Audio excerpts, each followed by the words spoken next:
American literary giant Philip Roth has died. He was aged 85. Roth, who lived in New York and Connecticut, was best known for diving deep into the Jewish-American experience in novels such as American Pastoral and Portnoy's Complaint.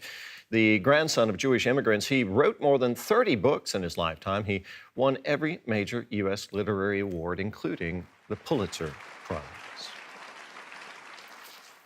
Well, with us in the studio to talk more about this is DW correspondent Amien.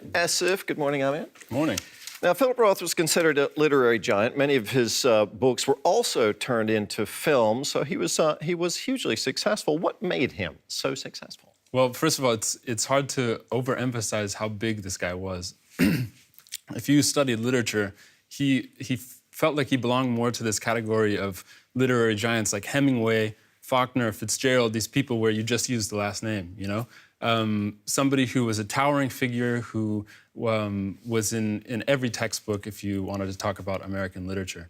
The way he got there was through this idea of the great American novel. He wrote not just one, but several great American novels, novels that used history, the history of the 20th century, to tell the story of what it meant to be an American. And if you look at his international fame, he also told the story of what it means to be human.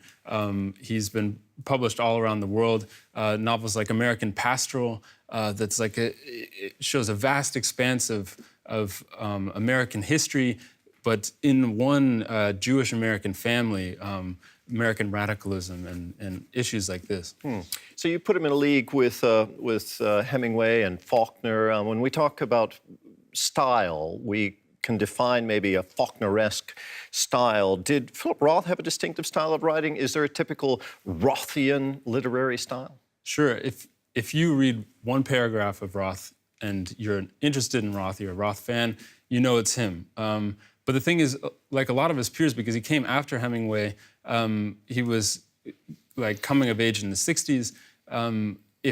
If you look at his writing, it's not like a lot of his peers who were experimenting with new literary styles. He's still very plain spoken. He gets right to the point, but he is extremely controversial because of the content of what he writes. He writes about male sexuality. He uses very descriptive language. It's raw, it's painful, but it's also hilarious. A lot of his books, you would laugh out loud if you read it. But talking about the controversy, it was, if the Portnoy's Complaint came out in 1969 and it shocked Middle America. And I would say it still would shock everybody now. We think in the 60s people were prudish, but if I dare you to go back and read that book and not have to look away a few times. Okay, and he was, of course, showered with literary prizes in the U.S., but the most prestigious international prize eluded him, didn't it? Yeah, that's true. Like you said, he won the Man Booker, the Pulitzer, the National Book Award, but the Nobel Prize, he was always on the list. A lot of people thought in 2016 that it was going to be him. Didn't happen, and as you know, the Nobel Prize doesn't go to deceased literary giants. Okay, Amien, thank you so much for that assessment. Amien from our social media desk, thanks so much.